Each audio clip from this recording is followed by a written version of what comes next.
Financial Survival Network, helping you to survive and thrive in the new economy. Get our complimentary newsletter at financialsurvivalnetwork.com. This is the Financial Survival Network. This show is brought to you by jasonhartman.com. When it comes to investing, you need a balanced portfolio: gold, silver, and real estate. Jason is a master at helping you build a real estate portfolio that throws off positive cash flow, gives you incredible tax benefits, and a high return on investment. Go to jasonhartman.com. That's Jason, HARTMAN.com. You are listening to the FinancialSurvivalNetwork.com. I'm Kerry Lutz on 1590 WPSL. And it's time to catch up with Diana Zoppa. We haven't done it in a couple of weeks. Hello, Diana. Hi, Kerry. Good to talk to you. Hey, you too. So what's going on here in the world? Well, it appears as mine are crumbling everywhere, doesn't it? Minor. Well, except that, the Dow's about to become a record, record number. And I mean, I don't know, there's so many things that are happening that don't make sense. It's just all over the place. And so where are the safe havens? Even our loved gold and silver is, bottoming out at this point this week. Yeah, probably a double bottom. Might have another week or two to go, according to Charles Nenner. But he said the new low, the tradable low, as he likes to call it, comes in mid-June. He could be a week or two off as well. They say that gold has this 8-week cycle, except when it doesn't. And that's what makes me a lousy cycle trader, because I just can't. Probably would be a bad pilot flying on instruments without being able to see what was in front of me as well. But somehow people can just do it. So there was a funny thing. Dennis Miller said that with the week that Obama's been having, pretty soon he's going to admit that he's Kenyan just to make it stop. He's funny. Oh, I didn't hear that. That is hilarious. Yeah, it's pretty funny. Pretty funny. That Dennis Miller's he's quite a character. About 15 years ago, the sumo wrestlers were in Vancouver, and Sean and I went to see them, right? Yeah. And he was sitting in front of us, and it was just, complete comedy through the whole thing. I mean, he of course befriended everybody around him, and we were having quite a time. Yeah, here's his exact quote, because I didn't get it right. He said, "Listen, a few more days like this, Obama is going to claim he was born in Kenya just to get the heat off." Well, I think, hey, here we go. Look at all these things that are happening. I mean, it's, you can't continue. You can't run a government like that. And, his whole transparency thing is, being blown out. And I don't know. It's, it's the thing about it is that the media attention that gets put to so much of this, but yet people are still not doing anything about it. They're paying attention, kind of. I guess there's more of it and some of it, but no real big revolt scenarios yet. You see, what we have here is the era of the low information voter. And those are the people that get most of their information from Jon Stewart, from Colbert. And they're starting to turn on him now. I was watching a clip with Jon Stewart, and he's saying, what is it with Obama? He never hears anything, never knows about anything until he sees it on the news. And he said he didn't know anything about the IRS scandal till he was watching himself on TV talk about it. That was the first time he knew there was an IRS scandal. So when even Stewart is turning on you, and my sources, limited as though they may be, and as inaccurate as they often are, say that there's a fourth scandal ready to break. Hedging? It's all a big deal because he upset the CIA, drove Petraeus out, and the whole Benghazi thing was a CIA op that he didn't back up, and they're not happy with him. And this is the result of it. Do I know if any of this is true? Can you believe a word I'm saying? Well, if you take my investment advice, much to your chagrin, then you could believe anything I say. But like I always say, Diana, don't don't listen to my investment advice. You will definitely lose money in the short run. It's guaranteed. But politically, I like to think I'm a little more savvy, and I don't think we've seen anything yet. Supposedly, they were bugging the House. I've heard the word impeachment. I've heard who's going to jail. I've heard all kinds of things, right? I mean, so, these sort of comments that come out, I mean, now when you start seeing those on the more leftist type of stations and the CNNs and, as all the other stations, mainstream, that's breaking news in my mind. And it's progress. It's forward. It's change. Yeah. Not much hope for him, but a lot of change, hopefully, in his future. I get it. Yeah. Well, I was sending you my my Roger Mason fellow, the Young Again product with the economic rant, right? I mean, he's got some great photos on there, and I don't know if you signed up for it or not. He had a couple good things on there. He said the only difference between Republicans and Democrats is what they do with your money after they steal it. Well, I always say, my thing about political parties is I equate them with crime families, like in New York. New York, we had 5 crime families. So the U.S. basically has 2 crime families called Democrats and Republicans, and they're just having turf battles, and they kind of go back and forth. And, the victims are still getting ripped off. That's you, the taxpayer. But, this crime family, the Colombo crime family, is in the ascendancy. And then it's the Lucchese crime family. And then it goes back and forth.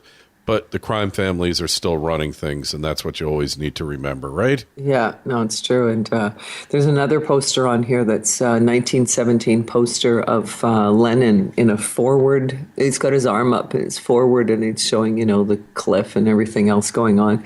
And then he's got the forward with 2012 with Obama.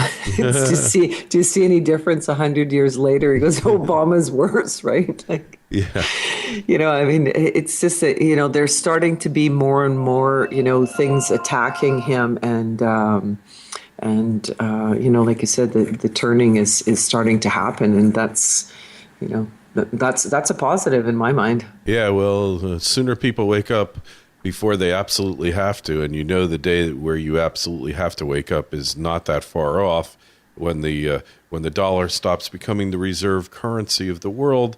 Yeah. You got a big shock coming to you because instantly the standard of living in the Western Hemisphere drops by 40 to 60%. And you kind of go back to where we were in the 50s in the U.S. One car, and you drop off your husband at the train station to go to work, except that he might not have a job. And a lot of bad things are going to happen at that point. So better you prepare for it now. And be surprised later. And one of the ways that we prepare is by saving money, right? Saving money. That's what we like to do. Save money. Yeah. And have you been saving money? How's your diet rolling along? The happy hour reducing plan. It's guaranteed to work. I mean, I'm kind of stable. I lost 4 or 5 pounds. I was at one last night. They didn't charge for the food, and they charged half price for the wine. And I had 2.5 glasses till I dropped the 3rd glass and it broke and spilled over a bunch of people, and then I ran out of the place. But not really, but I did drop it. I have to admit that. And, here we are. So, but I'm feeling good. Another 10 pounds. That's my goal, and I'll get there. You'll get there. Well, you live in that nice warm climate, and you tend to eat a little less. You walk a little more, Exactly. So when you're becoming, one of the things, of course, is when you become very conscious of yourself and how you want to look and feel. And that when you eat, if you eat improperly, you feel it. And you're right. And so you kind of give your head a shake and go, why did I do that or whatever? And so I just kind of I've got a couple of friends who are always constantly on the battle of the bulge, as they call it, right? the 10 pounds. Story of my life. Well, I've always been a very fit and active person my whole life. After I had my son, I only put on 30 pounds. I lost 19 19 pounds before I left the hospital. Oh, good for you. And yeah, and basically I had a C-section. So, but anyway, after that, it was later, like a year later, I snuck up 15 pounds extra. And I'm like, okay, do I really need this? No, I'm tall, so I carry it okay. Pull it off a little better. Yeah, I know that. But after a while, you start to go, okay, how come this doesn't go away? And I always said, how hard could it be to lose 10 pounds? How hard can it be to lose 10 pounds? Well, it's really hard. And, when you're carrying that extra 10 pounds that you want, but I've been doing really great. I'm seeing results for myself. My 10, I'm probably down to about, I want another 5 off of. And I know that sounds crazy, but still, those 5 pounds, they represent something, right? But yeah. I've just gone a lot more fasting, and we've talked about fasting and things in the past, and eating just more fruits, a lot of fruits through the course of the day, grapefruit in particular, and just fruit, and not having really any carbs, and kind of making it as long as I can through the course of the day, just having fruit and juice drinks. And that'll save you money too. Well, it'll save you money on top and as well. And so I go and I buy in bulk, which was one of my points that I wanted to talk about. The old Costco factor, of course, is one thing. But Costco, there's the hit and miss thing, because if you have a family, I would say Costco is a great way to save money, because you're buying in bulk, and they have great premium products now. You can buy organic products there, and they're reasonably priced, right? And which is great. So I love going there for fruit and vegetables. There's no question of that. But and even olive oils, and now they're carrying products like chia seed and hemp seed and these kind of things on an organic level, which are great because I put those into my shakes, and your frozen berries. So definitely going there and buying in bulk is a positive thing, and you can definitely save money on that. But I think if you're going there, and I see people. I go there. I always end up with a big basket of stuff, but I see people going in there and they just buy 2-3 items. They might live in the neighborhood and they use it as their store or whatever, right? So they go in, they want a couple things. That's a bit of a hassle, but I've got another way to save money on Costco that I actually take advantage of when I go there, and that is a Costco American Express card, because you get a free membership with Costco, at least when you sign up for it the first year, and you get cash back. Let's see, you get 3% on gas, you get 1%, and then you get a whole bunch of benefits from Costco for having it. So that's something that you definitely want to get if you can qualify for it. Mm-hmm. It's certainly going to save you money, and both on the charging and, they send you these little certificates every now and then. You get your 1% back or your 3%. Good thing.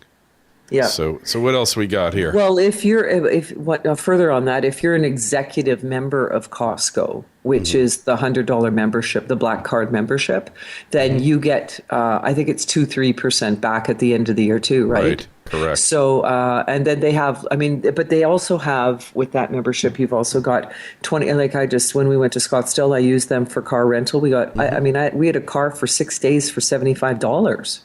Really? Hello, how cheap is that? And because I don't have to buy any extra insurance, because my insurance here, the insurance plan we have covers all of that. So I don't need to buy anything extra, right? So yeah, and we were upgraded to a mid-sized car because they didn't have the car that we originally wanted. So there's always some sort of a benefit if you, sort of pay attention to that, right? But I think that membership is a really good thing. Hey, also, getting your car repaired.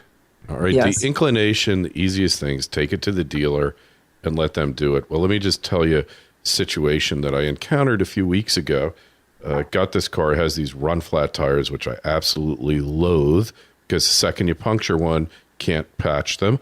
And they wear out faster than regular tires. They don't ride as well. They're rough. But the car came with it, so I'm not spending all that money. So the dealer says, your 2 tires are run down in the back. They're getting bald. And I said, the car has 17,000 miles on it. How can that be? Well, it's done. You want us to put the tires on $280 a piece and for alignment. And I said, thanks, but no thanks. So I go to this place, the Pep Boys, Manny, Mo, and Joe. That's the chain here. And they didn't have them by me in New York, but they got them here in Florida.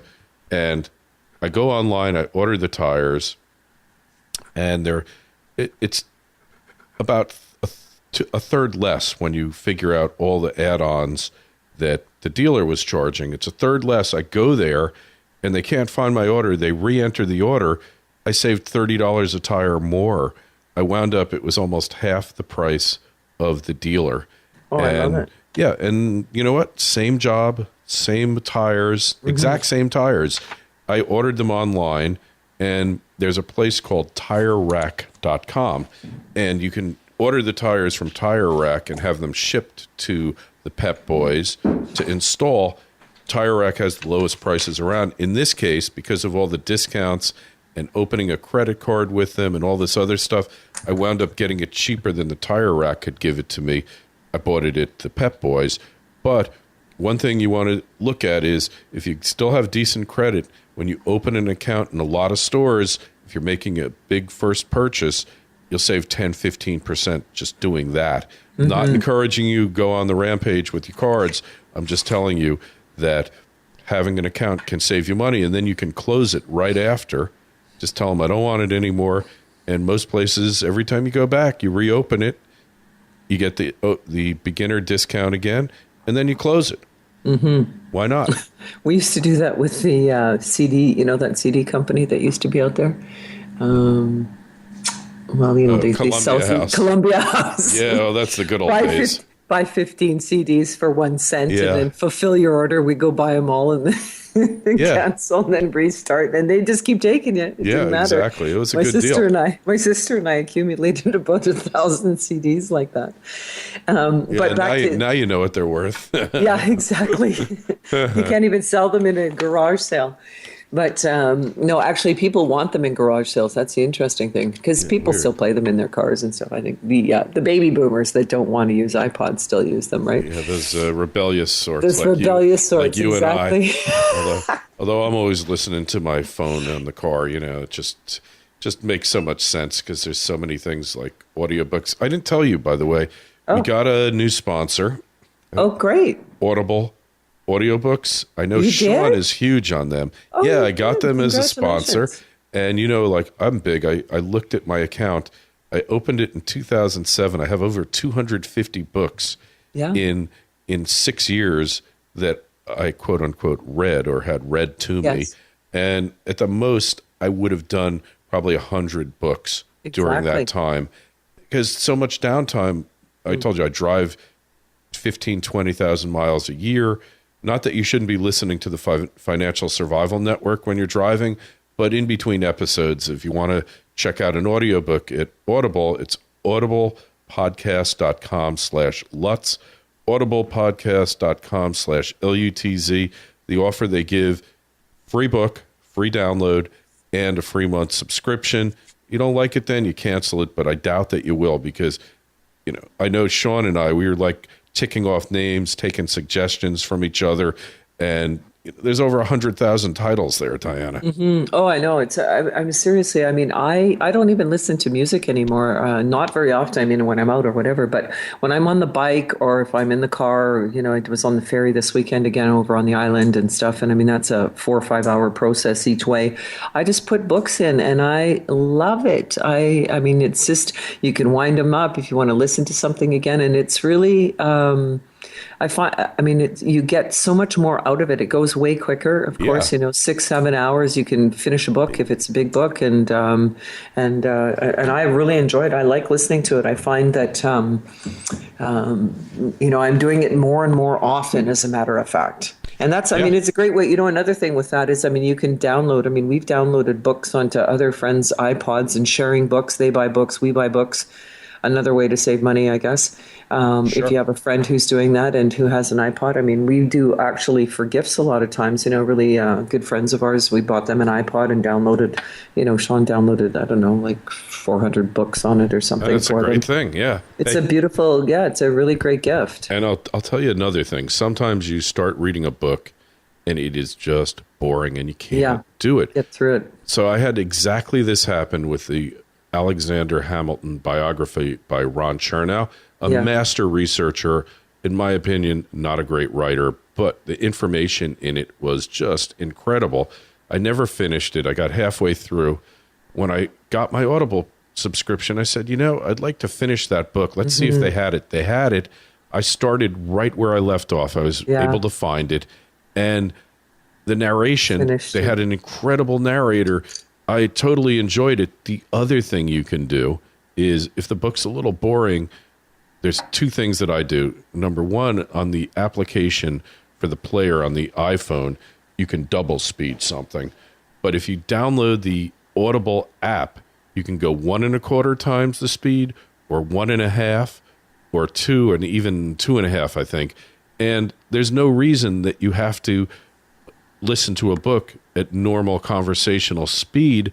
If you're enjoying it, like some books you just really enjoy and you're savoring every word, you listen to it regular speed. Other books, if you want the information, you can ingest it at any speed. Something I highly recommend. Get that Audible application when you subscribe to Audible, because it's really going to make it worthwhile for you. And hey, you save some money. I'm a platinum member. I usually go through, I guess I'm up to 40 books a month, 40 books a year. Like some people could read hundreds of books, like my sister. My eyes were never that fast. I just couldn't do it, but I was a steady, tenacious reader. And hey, this is just the coolest thing. I can't say enough good things. Plus, they're a sponsor.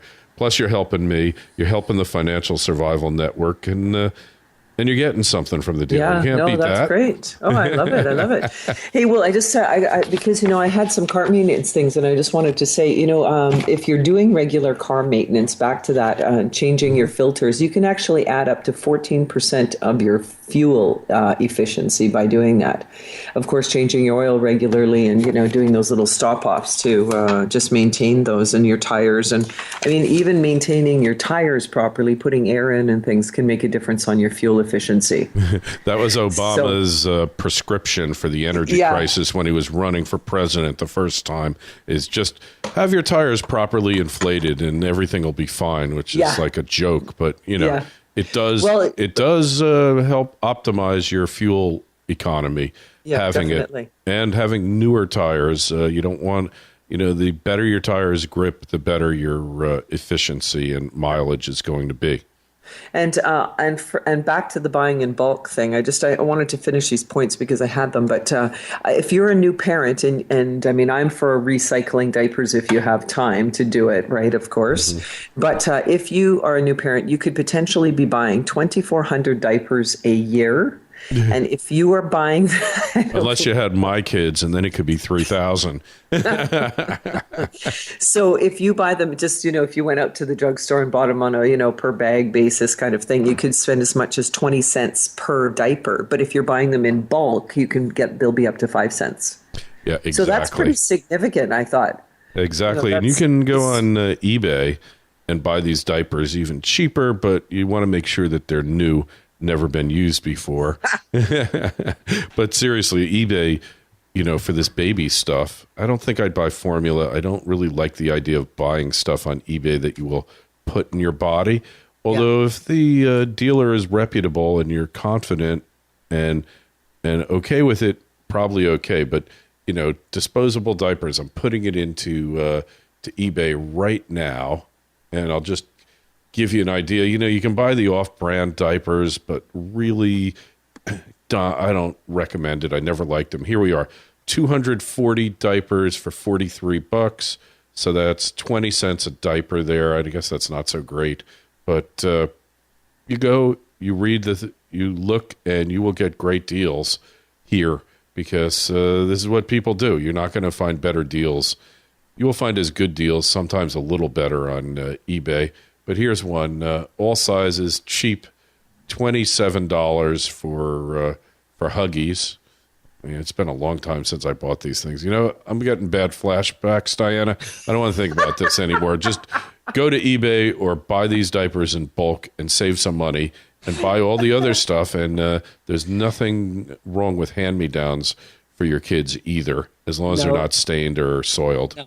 No, my son never, wore out anything. I mean, his clothes, that I used to pass on, my friends that got his clothes, of course, were just like, yeah, bring them on because I don't know. Sean loved dressing him. I loved dressing him, you know what I mean? And just the cutest little things, right? It was so cute. But anyway, we're doing good. No complaints, really. I mean, Sean's little Golden Arrow Resources is really going well and he's very happy. And so, yeah, check that out. They had a huge, uptick. Well, I shouldn't say that. They had a huge find with their geologists. They had more silver in the ground than they actually thought. So that was really good. I'm supposed to put that in there for you. Okay.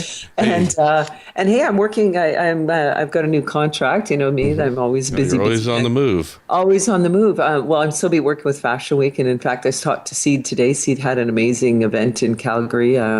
They just it's such a forward-thinking event. You know, they just can't get the ticket sales to really drive the profit that they need, which is really unfortunate. But what I found really interesting was that the seed production people now have kind of a what's the term they used to use, for artists, when somebody, it wasn't a sponsor, it was like there was a term that they used to use when someone would, finance them so that they could do their art. Sponsor, I guess. Yeah, I guess a sponsor. No, there's another term, I think. That anyway. So he's found somebody that wants to work with him, and a really interesting group of people that, because they just think the event is so amazing, which it is, and it's very enlightening and it's great. I think that they will, work towards really putting their plan together, getting their top sponsors, and then make their plan of, once they got the money in place. I think it's a better way to approach it. Well, we got ours coming up in Dallas. I hope we're going to see you and Sean. It's working on it. We're working on it. 28th and 29th, and I'm going to Freedom Fest later on in July in Vegas. Freedom Fest, anyways. And it's 28th and 29th at the DFW DoubleTree, Dallas, Texas. And I don't know if I told you we're having Martin Armstrong there. Yes. David Morgan. Yeah. I just got Ned Schmidt. He's coming, which we're really excited about. He's like a brilliant gold analyst and ag analyst. He's been pounding the beef futures for ages, and they just hitting records. He's big on farming. Agriculture. Yep. He's a fellow Floridian. And then we got Berwick, the anarchist, if he doesn't get kidnapped by Homeland Security. and we got so many. We got this kid, Elijah Johnson, 17 years old. He's cracked the monetary system. He totally gets how corrupt it is. And I've had the pleasure of working with him, helping him kind of do what I'm doing, but differently, because everybody has their own style. And then we got Robert Ian, who's great, who's putting on the show with me, and we got 15 speakers, so it's going to be intense, but it's not just going to be preaching to the choir. It's about practical ways of getting through what we're going through, and more importantly, what we're going to go through. So libertymastermind.us, got the full speaker list there. Save $50, sign up today. And we're also having a dinner the night before where you get to hang out with all the speakers, which I think is really a great thing. And on that note, Diana, we'll catch up with you next week. Sorry, the past couple of weeks, it's just been impossible. Hey, I got it. I was off once and you were off once. Couldn't do it last week. So, but its schedule's cleared up. And good to catch up, and it's always great to talk to you. So thanks so much. And all right. It's always nice to catch up with Diana Zoppa. Thank you very much. Likewise. All right. You be well. Okay. You too. Talk to you soon. Okay. So, all right. Thanks. We'll start. This show is brought to you by JasonHartman.com. I'm looking into real estate investing now. Probably not a bad idea for you as well. Go to JasonHartman.com, Jason, HartMan.com, and tell him Kerry sent you.